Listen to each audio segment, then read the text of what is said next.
This is a global effort, and it's about building a global low-carbon economy. But the US is the world's largest economy. It's the world's most powerful nation. The choices that the US makes are going to be critical in shaping the limits of the possible globally. I think we're now in a fortunate position where there is a high degree of strategic alignment between the European Union, including the UK, and the US, and part of our challenge is to make the maximum use of that strategic alignment.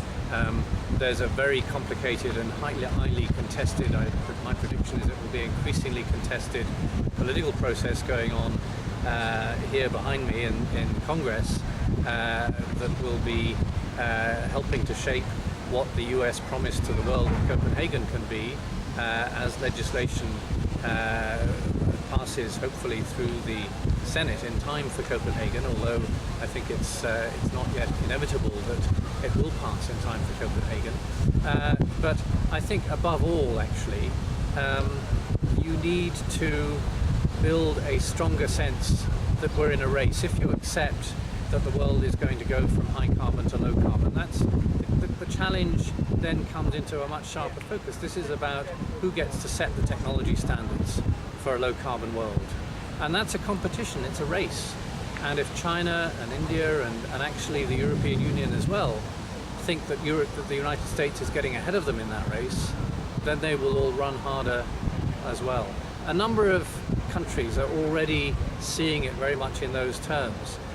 It's very clear, for example, that South Korea has said we're going to be an early mover in this transition, and we're going to do that because we see this above all as an opportunity rather than a cost for the South Korean economy, for South Korean manufacturers. And South Korea hasn't been one of the least successful economies over the last generation or so, and what you're getting there is a sense of the dynamism and the capacity to spot opportunities in what has been a remarkably successful economy.